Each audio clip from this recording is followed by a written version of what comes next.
अस्सलाम वालेकुम शराय दसूर से मैं हूं अब्दुल क़य्यूम सिद्दीकी और आप हैं AQS के साथ। बहुत दिन के बाद आपसे मुलाकात हो रही है और उस मुलाकात की वजह यही थी कि मैं पाकिस्तान के अंदर नहीं था और यही वजह थी कि आपसे मुलाकात नहीं हो सकी। तो पिछले दिनों बहुत कुछ हुआ है पाकिस्तान की जुडिशरी के अंदर और आज हम बात करेंगे बिलखुसूस जो कल 24 को समात होनी है। फुल कोर्ट समात करेगा और ये मामला वही है जो मखसूस नशिस्तों से मुतालिक है, जिसमें SIC अलमरूफ PTI जो है वो इस बात का क्लेम कर रहे हैं कि जो ख़वातीन की मखसूस नशिस्तें जो दीगर सियासी जमातों में बांटी गई हैं, दरअसल ये उनका हक है। और उस पर फैसल सिद्दीकी एडवोकेट जो कि SIC के वकील हैं, उनके दलाइल जारी हैं और पिछली समात के मुताबिक वो पहले घंटे के अंदर यानी 10:30 बजे तक अपने दलाइल मुकम्मल कर लेंगे। फिर उसके बाद दीगर लोगों की बारी आएगी और इस दौरान में इलेक्शन कमीशन ऑफ पाकिस्तान ने भी कोई दस्तावेज़ात और कुछ जवाबात जो हैं वो अदालत में दाखिल किए हैं। इसके अलावा एक मामला और भी चल रहा है और वो है लाहौर हाई कोर्ट के जज साहब जो चीफ जस्टिस हैं वो तो सुप्रीम कोर्ट आ गए, लेकिन लाहौर हाई कोर्ट के अंदर कौन चीफ जस्टिस होगा उस हवाले से क्या ख़बरें हैं। नासिर साहब के पास बड़ी बड़ी ख़बरें हैं। और जो तीसरा है वो बातों बातों में आपको पता लग जाएगा। तो जनाब नासिर इकबाल साहब, वेलकम टू AQS लाइव। काफ़ी दिन के बाद आप जो है ना आपसे मुलाकात हो रही है। सबसे पहले तो आपको हज मुबारक। आपने हज की माशाल्लाह बहुत बड़ी सादत है और बहुत खुश नसीब लोगों को ये सादत मिलती है, तो आपको बहुत बहुत मुबारक हो इसका। बहुत शुक्रिया आपका। तो ये है कि अब देखें कल फुल कोर्ट मिल रही है और जो सुन्नी इत्तेहाद काउंसिल की जो पिटीशन है वो कल टेकअप होगा। अब देखें इसमें होता क्या है। अब जैसे आपने बताया कि फैसल सिद्दीकी साहब जो सुन्नी इत्तेहाद काउंसिल को रिप्रेजेंट कर रहे हैं, उनके आर्गूमेंट्स हैं वो बेसिकली यही बार बार कोर्ट को कह रहे हैं कि आप एक जो है मतलब एक नई उन्होंने पेश की है कि क्रिएटिव इंटरप्रिटेशन करें। अब देखें क्रिएटिव इंटरप्रिटेशन जो पहले हुई थी तो 63 हुई थी, तो उसमें बड़ी प्रॉब्लम्स हो गई थी। क्या प्रॉब्लम हुई थी? मतलब देखें वो एक वो पिज़ी राय एक तो जजमेंट को नहीं मिली इतनी अच्छी जो एक्सपेक्ट किया जा रहा था। दूसरा उसकी वजह से ये बातें कही जा रही हैं कि एक प्रोविंशियल पंजाब गवर्नमेंट को बनाने में वो इस्तेमाल हुई जजमेंट।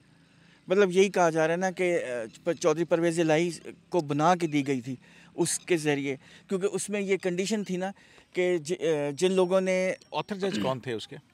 जस्टिस मुनीब अख्तर थे। वो जो कह रहे थे कैस्टिगेटिंग ऑफ इवेंट्स जो है वो उसकी वजह से जो है ये हुआ, वो वही वाले मुनीब अख्तर साहब।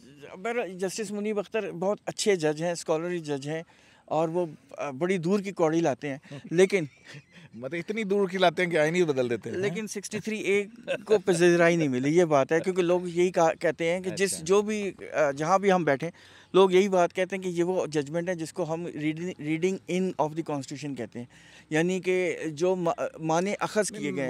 वो तो छोड़ें, आप कौन क्या कहते हैं। दो जज साहिबान ने जिन्होंने डाइसेंट किया उससे, उसमें उन्होंने लिखा कि ये री राइटिंग ऑफ द कॉन्स्टिट्यूशन होगा। जी आगे चलें।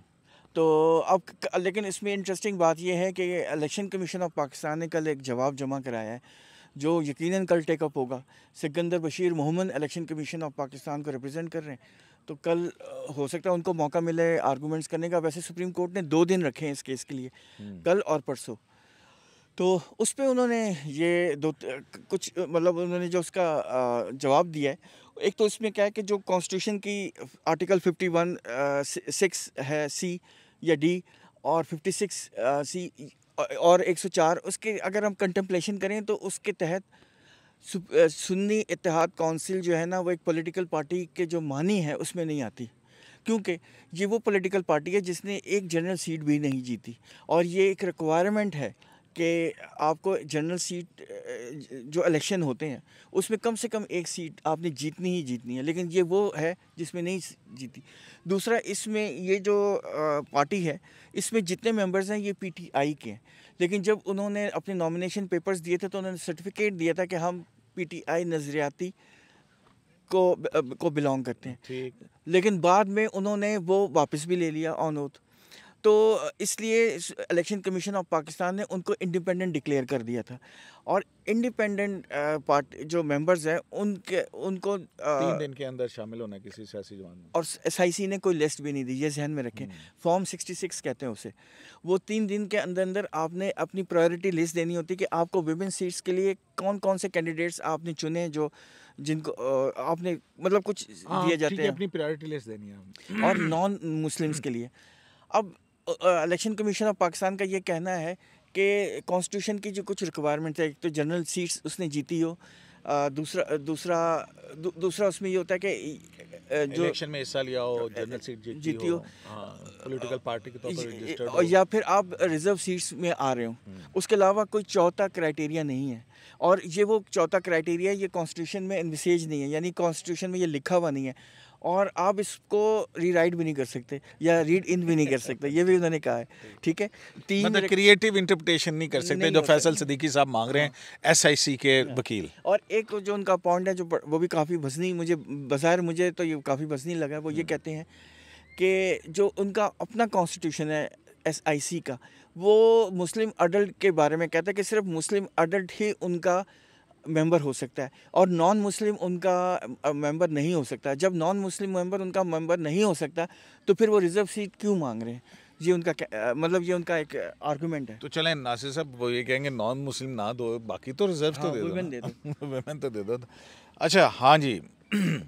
आप कैसे देख रहे हैं कि कल क्या होने जा रहा है? मतलब कल की समात के अंदर मैं तो बहुत डिस्कनेक्टेड हूँ मुख्तलिफ वाक़यात के हवाले से। क़य्यूम सिद्दीकी साहब, कल और परसों 2 दिन सुप्रीम कोर्ट ने मखसूस किए हुए हैं सिर्फ सुन्नी इत्तेहाद कौंसिल की मखसूस नशिस्तों के हवाले से केस। अगर हम काजलिस्ट देखें जो सुप्रीम कोर्ट की तरफ से जारी हुई देखा था काजिस फाइज़ जो लास्ट हेयरिंग थी, मैंने आके कल रात जो है ना 3 घंटे लगा के दोबारा वो देखी। मैंने कहा अपने आप को रिफ़्रेश किया जाए। तो उसमें जो चीफ जस्टिस उन्होंने कहा कि हम ये 2 दिन, क्योंकि बाहमी मशवरे के बाद मंसूर साहब से भी और मुनीब अख्तर साहब से भी और वो सारे जज साहिबान के मशवरे के बाद उन्होंने कहा हम 2 दिन रखेंगे, लेकिन हम इस हफ्ते के अंदर जो है वो कोई बाकी केसेस जो है वो नहीं लगाएंगे। लेकिन फिर उन्होंने कहा कि 2 दिन नहीं होंगे बिल्कुल। उसी में आपने वकला ने फिर जस्टिस मंसूर अली शाह ने कहा, तो एक तो ये 2 अब वो फैसल सिद्दीकी साहब के मैट्रिमोनियल मामलात का भी जिक्र है। तो बहरहाल ये 2 दिनों में ये केस जो है वो कंक्लूड होगा। एक बहुत अहम सवाल चीफ जस्टिस ऑफ पाकिस्तान काजी फ़ाइज़ ईसा साहब ने फैसल सिद्दीकी साहब से पूछा था। चीफ जस्टिस काजी फ़ाइज़ ईसा साहब ने उनसे ये पूछा था कि आप ये बताएं कि क्या हाउस को खाली रखा जा सकता है? तो उन्होंने कोर्ट में इस बात को एडमिट किया कि हाउस खाली नहीं रखा जा सकता। दूसरी हमें बिल्कुल वाज़े चीज़ नज़र आती है जो इलेक्शन कमीशन ने, न सिर्फ ये 16 सफ़ात पर मुश्तमिल इलेक्शन कमीशन का जवाब है, बल्कि इसमें तमाम फैक्ट्स, तमाम जजमेंट्स और जितने भी ज़रूरी डॉक्यूमेंट्स थे वो सारे इस रिप्लाई के साथ जो है वो सुप्रीम कोर्ट में जमा करवाए हैं। इलेक्शन कमीशन के ये आर्गूमेंट बहुत वज़नी मालूम होता है कि इलेक्शन कमीशन ने ये कहा है कि 3 कैटेगरीज़ होती हैं कैंडिडेट्स की, जो कॉन्स्टिट्यूशन ने और इलेक्शन एक्ट 2017 में उसको डिफ़ाइन किया हुआ है। एक वो कैंडिडेट होता है जो एक पार्टी की तरफ से हो, PTI, नून लीग, पीपल्स पार्टी, JUI जो भी है।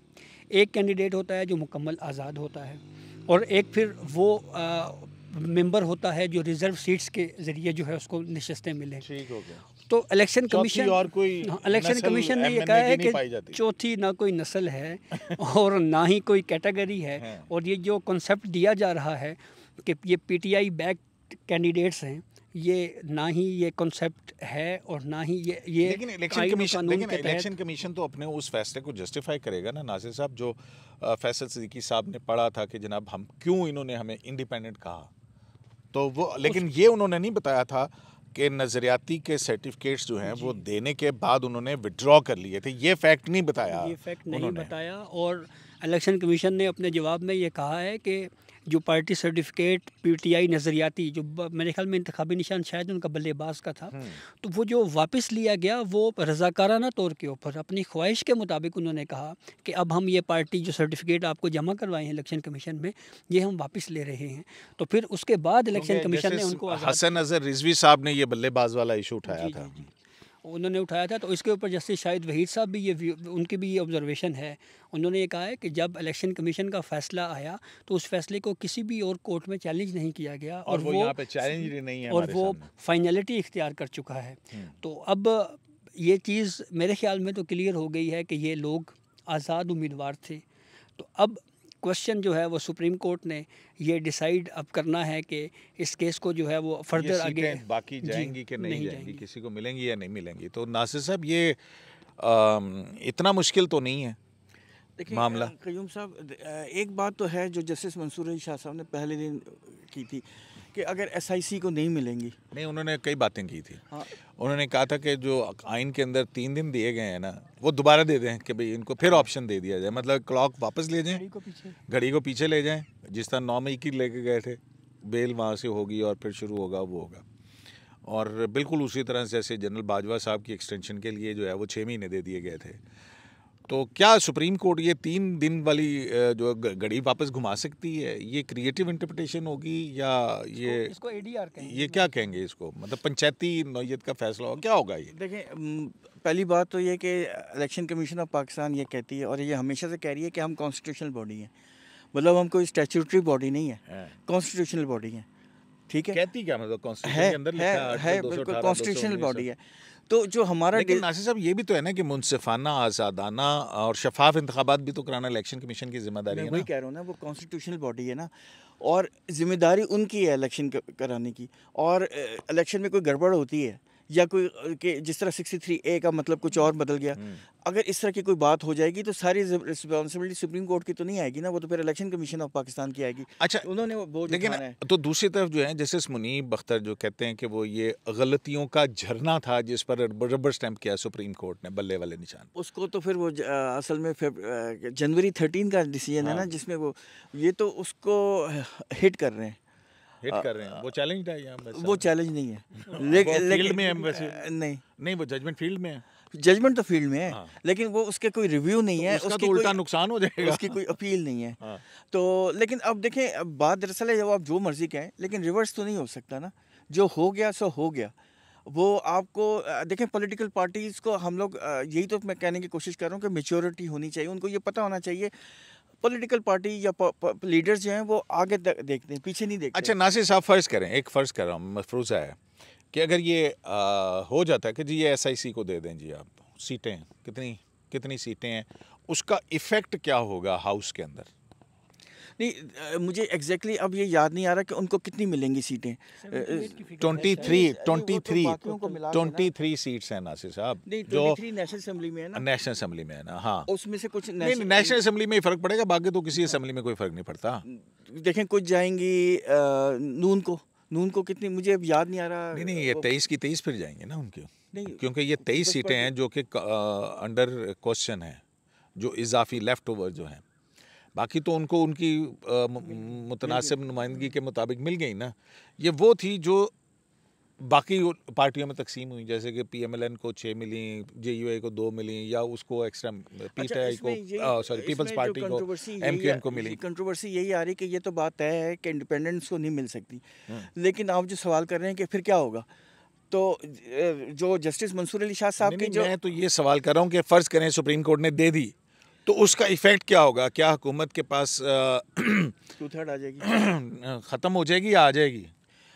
मैं जो आपको कहना चाह रहा हूँ, मैं डिफरेंट बात कर रहा हूँ। देखें, सुप्रीम कोर्ट एवं तो नहीं कह देगी कि चलो ये उनको दे दें, ये कॉन्स्टिट्यूशन का मामला है ना, इसकी इंटरप्रिटेशन होनी है।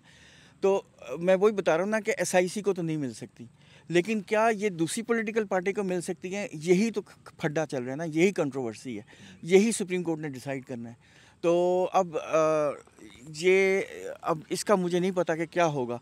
ये इज़ इट पॉसिबल कि शायद नया इलेक्शन का कह दें? नया इलेक्शन से मुराद है, लेकिन इस पर ये तो रिजर्व सीट्स हैं, इस पर तो इलेक्शंस भी नहीं हो सकते। ये बड़ा कंट्रोवर्सी है वैसे, इसका जवाब मेरे पास नहीं है। आपके पास नहीं है? नहीं। अच्छा, आपके पास नहीं? आपको क्या कितने फीसद चांसेस लगते हैं कि SIC की पिटीशन जो है वो कामयाब हो जाएगी? नहीं, वो तो सवाल क़य्यूम सिद्दीकी साहब, मैं तो उसी दिन केस समझ क्या कहा नाज़िर साहब? नहीं, मुश्किल है, वो कामयाब नहीं होगी। मैं तो उसी दिन ये केस समझ गया था जब फैसल सिद्दीकी साहब ने रोस्टम पे खड़े होकर कहा था कि सुप्रीम कोर्ट इसकी क्रिएटिव इंटरप्रटेशन करे। तो जदू वकील ये कह देवे कि हमारे लिए आप तख्लीकी तशरीह करें, तो फिर इसका मतलब बिल्कुल क्लियर होता है कि उनके पास और कुछ नहीं है। अब ये बड़ा एक छोले बिक गए ने सर, छोले बिक गए हैं। और ये इसकी अगर हम इस लफ्ज़ की गहराई में जाएं ना, अब क्रिएटिव इंटरप्रटेशन क्या होता है कि एक चीज़ आप एक तख्लीक करें, साडे लिए कोई रास्ता बनाओ। तो ये अब रास्ता अब देखें ना, कब कब सुप्रीम कोर्ट ने बनाया। 63A की मिसाल नासिर साहब ने दी। आपको याद होगा जब मियां मोहम्मद माशाल्लाह जायज़ करार दे के दिया रास्ता। नवाज शरीफ की जब पनामा केस में डिस्क्वालिफिकेशन हुई तो ब्लैक लॉ डिक्शनरी यूज़ की गई, और वो ख्याली तनख्वाह को, हकदार तनख्वाह को किस तरह से क्रिएटिव इंटरप्रटेशन उसकी की गई। फिर उसके बाद मियां मोहम्मद नवाज शरीफ का ये क्वेश्चन आया कि 62(1)(f) के तहत नाअहली की मियाद क्या होगी। उमर अता बंदियाल साहब ने फ़ैसला लिखा, आइन में नहीं लिखा हुआ था कि लाइफ टाइम डिस्क्वालिफिकेशन है। उन्होंने कहा जी कि डिस्क्वालिफिकेशन लाइफ टाइम है। वहाँ पे भी क्रिएटिव इंटरप्रटेशन की गई उस जजमेंट का। फिर क्या हुआ? तो ये वो मिसालें हमारे सामने बहरहाल तो मौजूद हैं। मतलब मार्शल लॉ को जायज़ करार देने सैलस पापुलाय का प्रिंसिपल लेके, और फिर जो है ना आपने उसको वो किया, तो वो क्रिएटिव इंटरप्रटेशन से जो है वो माहौल ख़राब होते रहे। तो क्रिएटिव इंटरप्रटेशन, तो कितने जज आपको लगता है कि क्रिएटिव इंटरप्रटेशन करने में दिलचस्पी रखते हैं? मुनीब साहब, जस्टिस मुनीब साहब तो मैं बिल्कुल क्लियर मुझे लग रहा है। इसकी वजह यह है कि वो 63A वाला जो फैसला है वो उन्होंने दिया था, तो वो हो सकता है वो उसी को फॉलो करते हुए इस तरफ जाएं। वो उस पे जब पिछली हेयरिंग के जैसे जमाल मंदोखेल ने उस हवाले से बात की ना, तो उन्होंने कहा कि जी देखें ये जजमेंट वो नहीं कहती है। और फिर इस बात पे भी बड़ा हुआ था कि जी लॉजिक ऑफ द जजमेंट तो ये है बल्ले वाले के जी बल्ले का निशान नहीं मिल सकता किसी को। लॉजिक क्या होता है? जजमेंट लेटर्स पे जाना था। सो ये और काफ़ी आपस में रहा। इस पे चीफ जस्टिस कारी साहब ने बिल्कुल वाज़ेह किया था कि अगर आप हमसे ये कहें कि हम कॉन्स्टिट्यूशन में कोई चीज़ नहीं ऐड कर देंगे तो ये अब हमसे तवक्को ना रख लें। अगर आपने इसका कोई हल ढूंढना है तो उसका हल पार्लियामेंट में है, हमारे पास नहीं है। चलें नाज़िर, ये बताएं कि वो जो खबर है आपके पास वो क्या है? नहीं, खबर कोई मैं तो ऐसे ही बात कर रहा था। नहीं, ये जो लाहौर हाई कोर्ट के अंदर चीफ जस्टिस का एक तो शहजाद घेबा साहब का आ गया ना, वो तो आ गया, अभी तक नोटिफिकेशन जारी नहीं हुआ, पता नहीं क्यों। अच्छा, चीफ जस्टिस ने पिछली जो लास्ट हियरिंग हुई है उसमें उन्होंने एक बात कही थी। उन्होंने कहा था कि 24 को होपफुली ओवर टेकिंग हो जाएगी, लेकिन नहीं लग रहा कि ओवर टेकिंग होगी क्योंकि नोटिफिकेशन अभी तक हुआ नहीं है। और ये जबकि पार्लियामेंट्री कमेटी ने मंजूरी दे दी है। पार्लियामेंट्री कमेटी ने मंजूरी दे दी है। और अमूमन ये होता है कि पार्लियामेंट्री कमेटी की जो मंजूरी हो जाए 2 दिन मैक्सिमम 3 दिन में हो जाता है, लेकिन अभी तक तो नहीं हुआ। अच्छा, अब तो घेबा साहब की फिर अजीब सी सूरत हाल होगी कि वो अभी चीफ जस्टिस भी नहीं रहेंगे, क्योंकि वैसे अनलेस उनका नोटिफिकेशन नहीं हो सकता। शुजात बन चुके हैं, उनका नोटिफिकेशन हो गया जी, उनकी खबरें वगैरह आई हैं कि वो एक्टिंग चीफ जस्टिस के तौर के ऊपर। तो क्या कौन तो बनेगा चीफ जस्टिस? ये तो आलम बरज़ख में नहीं आ गए, मतलब कि दरमियान घेबा साहब। ये हाँ, यही मैं कह रहा था कि ये मतलब एक अजीब सी सिचुएशन है। ये क्या हो क्या रहा है यार हमारी जुडिशरी के अंदर? और ये क्या, ये मुदाखलत तो नहीं हो रही कहीं से? देखें, जो भी हो रहा है लेकिन अच्छा नहीं हो रहा है, लोगों का ट्रस्ट खराब होता है ना। अच्छा नासिर, ये बताएं ना, तो फिर कौन chief justice Lahore high court आ रहा है? शुजात अली खान साहब आ रहे हैं, आलिया नीलम साहिबा की बात हो रही है, ये क्या कंट्रोवर्सी है? जो बात जो चल रही है वो यही है कि जस्टिस आलिया नीलम ही शायद चीफ जस्टिस बने, क्योंकि आपको याद होगा जो कमेटी बनी थी जिन्होंने रिकमेंडेशन दी थी एलिवेशन ऑफ जजेस में, उसमें ये डिसाइड हुआ था कि 3 नाम जाएंगे उस सुप्रीम कोर्ट के एलिवेशन के लिए। 3 नाम आएंगे, तो 3 नाम ही आए थे। और उसमें जस्टिस गेबा थे, जस्टिस शुजात साहब थे, गेबा नहीं सॉरी शहजाद मलिक खान। हाँ, उनका नाम शहजाद मलिक है। हाँ, वो गेबा तो आप उनको उनकी कास्ट है ना। हाँ, लेकिन वो बस नहीं क्यों वो आपके पुराने वकालत के ज़माने से दोस्त है, मुझे पता है। आप लिबर्टी ले रहे हैं उनसे, आगे बहरहाल हम मतलब हमारी उनकी किसी किस्म की भी ना कोई मकसद नहीं है, सिर्फ वो मुँह से निकल गया। तो दूसरी बात ये कि जस्टिस शुजात हैं और जस्टिस आलिया नीलम है, तो बज़ाहिर यही लग रहा है कि ये डिसाइड हो जो गया था। शायद हमारे कुछ सोर्सेस ने बताया है कि जस्टिस आलिया नीलम ही के बारे में ये डिसाइड हुआ है कि वो शायद नेक्स्ट चीफ जस्टिस वो होंगी। तो और ये देखें फर्स्ट शुजात साहब क्या करेंगे? वो तो सीनियर होंगे, तो फिर क्या होगा? ये अजीब किस्म की बात चल रही है कि क्या होगा। उमन जिस तरह लेजिटिमेट एक्सपेक्टेंसी का प्रिंसिपल तो है ना, लेकिन क्यों शुजात अली खान साहब को क्यों कंसिडर नहीं किया जा रहा है नासिर साहब? ये इसका जवाब देंगे शायद। देखिए, मैं आपको एक चीज़ बताऊं कि इसके ऊपर वकला तंजीमों की जानिब से शायद रिएक्शन आई, और एक ख़बर मैंने देखी है, पाकिस्तान बार कौंसिल के कुछ मेंबरान ने चीफ जस्टिस काजी फ़ाइज़ साहब को लाहौर से ख़त लिखा है, और उस ख़त में भी उन्होंने ये कहा है कि जो सीनियरिटी प्रिंसिपल है उसको फॉलो किया जाए। तो अब ये बात जुडिशल कमीशन में अकेले चीफ जस्टिस तो नहीं है, वो तो नहीं वन है। वोट है ना। जी ऐसे ही है, वो पूरे जो कमीशन है, जो 9 मेंबर्स हैं, उन्होंने ही डिसाइड करना है, जो अक्सरियत कहेगी वही उस पे होगा। लेकिन ये क्वेश्चन बिल्कुल बड़ा वैलिड क्वेश्चन है कि शुजात साहब क्या अपने एज अ जज हाई कोर्ट कंटिन्यू करेंगे, क्या होगा? ये सवाल बड़ा अहम है। ऑब्जर्वेशन, अगर मैं नाम दिए बगैर एक ऑब्जर्वेशन बताना चाहता हूँ, बड़ा इंटरेस्टिंग ऑब्जर्वेशन है ये, एक बहुत ही सीनियर जुडिशल ऑफिसर का एक ऑब्जर्वेशन है, मैं नाम नहीं बताऊंगा। उन्होंने एक बात बड़ी इंटरेस्टिंग की थी। नहीं नासिर, एक मिनट है, सीनियर जुडिशल ऑफिसर क्या होता है? बस होता है जो भी होता है। नहीं नहीं सर ये ये पहले बताएं। ये सोर्स छुपाने का एक तरीका होता है। हाँ, आप बिल्कुल सही जवाब है आपका। नहीं, जुडिशल ऑफिसर है। जुडिशल ऑफिसर से मुराद क्या होती है? जुडिशल ऑफिसर वो होते हैं जो कि हाई कोर्ट के जजेस नहीं होते, सुप्रीम कोर्ट के जजेस नहीं होते। जुडिशल ऑफिसर वो होते हैं जो नीचे सेशन जज हो गया, सिविल जज हो गया, जहाज़ेब का जो सवाल है, ये हो जवाब है ना, वो करीब तरह। मतलब आला अदलिया किसी जज ने बताया आपको? नहीं, कोई जज ने नहीं बताया। अच्छा। ये बस एक जगह हम बैठे गुफ्तगू कर रहे थे तो एक साहब ने बताया, उन्होंने कंट्रोवर्सी आपने शुरू की थी जुडिशल सीनियर यार, आप जुडिशल मुझे अफसर कमेंट कर लेने थे, वो बड़ा इंटरेस्टिंग कमेंट है। आप जो है ना वो ख़राब कर देते सारा काम। उन्होंने एक बड़े इंटरेस्टिंग बात बताई। उन्होंने कहा कि अगर मेजॉरिटी और माइनॉरिटी पे डिसीजन होना है कि कौन जज बनेगा कौन जज नहीं बनेगा, तो फिर तो हैफ है हमारी कॉम्पिटेंसी पे, यानी हम कॉम्पिटेंट हो या ना हो, मेजॉरिटी ने डिसाइड करना है कि हम में से कौन बनेगा। तो ये एक इंटरेस्टिंग ऑब्जर्वेशन है मेरा ख्याल। मैंने बहुत सारे जवाब दे दिए। काफ़ी ख़तरनाक इंटरेस्टिंग ऑब्जर्वेशन है। तो बहरहाल इसमें आपको शायद इल्म है, नासिर साहब को होगा, कि चीफ जस्टिस काजी फ़ाइज़ ईसा साहब और जस्टिस शहजाद अहमद मलिक साहब की एक मुलाकात भी हुई थी। अच्छा। हाँ जी, और वो सुप्रीम कोर्ट में मुलाकात हुई, तकरीबन 2 घंटे तक। कोई रेफरेंस भी तो आ गया है ना वो।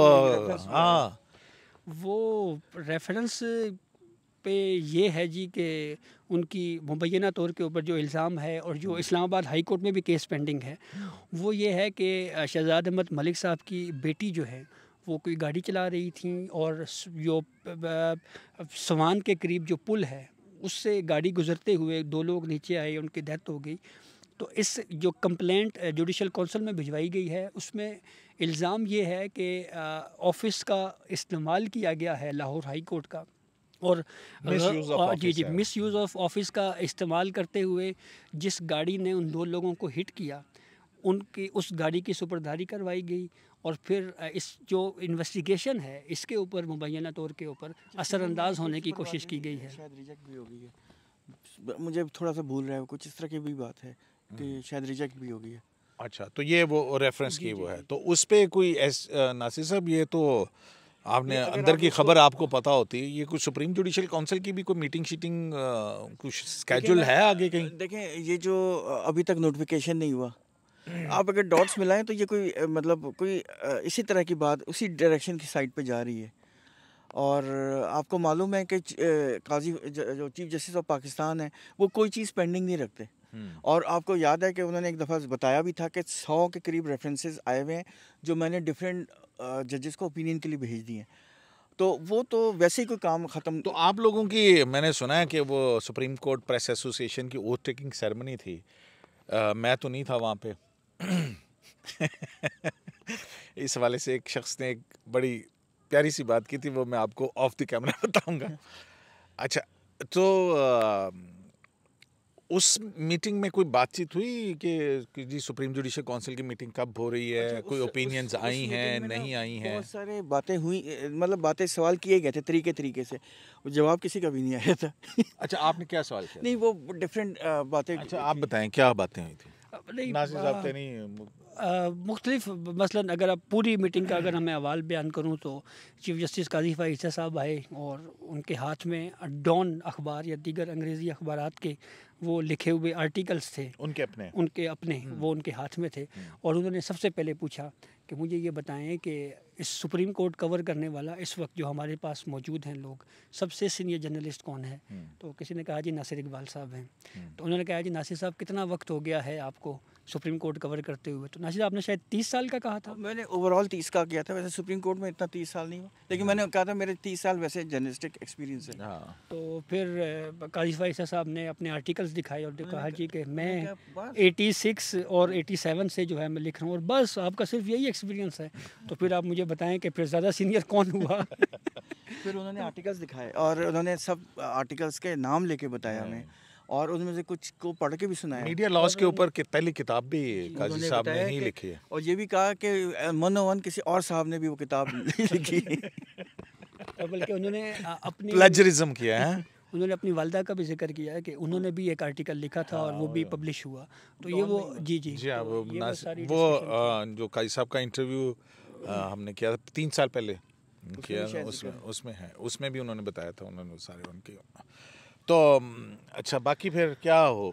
तो मेरा ख्याल है ख़त्म करें, कभी लंबा नहीं हो गया, ख़त्म करें, लेकिन इतने दिन बाद आया थे, आगे शुरू ही हो गया, मौके नहीं रहा। और जबकि हमने ये कमिटमेंट की थी कि ज़्यादा प्रोग्राम लंबा नहीं करेंगे। तो जनाब ये बहुत सारी ख़बरें जो हैं वो नासिर साहब ने इन बिटवीन द लाइन जो हैं वो दे दी हैं। और अच्छा नासिर साहब, छोटा छोटा सवाल जवाब, आपको क्या डिवाइड नज़र आ रही है फुल कोर्ट के अंदर? कितने जज साहिबान मेजॉरिटी SIC को की एप्लीकेशन एक्सेप्ट करेगी या नहीं? देखिए, मैं इसका एक वो भी विदाउट नाम, क्योंकि यार मसला प्रॉब्लम ये होता है कि फिर लोग नाराज़ हो जाते हैं। एक साहब ने वो नाराज़ हो गए आपसे? नहीं एक साहब ने एक बड़ी इंटरेस्टिंग बात बताई। वो इसी डिवीज़न की बात हो रही थी। तो उन्होंने ये कहा था कि अब मैं उसको अल्फाज क्या इस्तेमाल करूं, मैं नाम नहीं लेना चाहता। उनका ये कैपेसिटी है कि मेजॉरिटी डिसीजन भी आ सकती है। ये उनके अल्फाज हैं, वो भी लॉयर हैं, बड़े सीनियर लॉयर हैं। और वो डिसीजन क्या, SIC की जो पिटीशन है ना, वो बहुत रिमोट चांसेस है कि वो एक्सेप्ट होगी। अच्छा, आप कह रहे हैं कि वो अपील नामंजूर होने की मेजॉरिटी आ सकती है? हाँ। तो मेजॉरिटी तो ये अगर देखा जाए तो 7 और 6 है ना, तो 7 is the lucky number for the government, लेकिन और 7 is the lucky number for the SIC। लेकिन उनका ये कहना था कि इसमें जो है ठीक है, ऑब्जर्वेशंस तो बहुत सारी आ रही हैं जजेस की, वो बेसिकली सर्चिंग और प्रोवोकिंग क्वेश्चंस होते हैं ना, टू ग्लीन द आंसर। लेकिन वो कहते हैं कि मेजॉरिटी डिसीजन आ सकती है कि रिजेक्ट हो जाएगी अपील। आपकी क्या ऑब्जर्वेशन है? एक तो वो लकी नंबर 7 वाली आपने जो बात की, वो मुझे भी क्लिक कर रही है, लेकिन मुझे एक लग रहा है कि एक नहीं, लकी नंबर 7 तो है ना, मतलब कि मेजॉरिटी तो 7 की बनेगी ना सर। यही है कि तो अब आया वो फेवर में जाती है या अगेंस्ट जाती है, मैं ये पूछ रहा हूँ। सर, सुन्नी इत्तेहाद कौंसिल का केस नहीं बनता, लेकिन एक नहीं लोग सर एक जो व्यू है ना, एक व्यू वो मुझे लग रहा है कि वो सबसे अलग होगा। बस तो फिर तो इसका मतलब नाज़िर साहब फिर 6-6 हो गया, तो एक टाइप है गई, तो वो कितने से? तो मैंने लेकिन रेशियो ऑफ द जजमेंट जो है ना, वो क्योंकि वो जिस शख्सियत की तरफ आप इशारा कर रहे हैं ना, वो बड़ी क्लियर है। वो फिर आप बात करें तो फिर वो जो कॉन्स्टिट्यूशन है ना, वो उसके साथ खड़ी हुई होगी, बाहर नहीं जाएंगे, ये बात, हाँ, वो उधर से नहीं जाएंगे, वो बहुत रिजिड है। मतलब याया अफरीदी साहब के बारे में आप कह रहे थे, शायद दस्तूर से अब्दुल कयूम सिद्दीकी को AQS लाइव से इजाज़त दी जा रही है।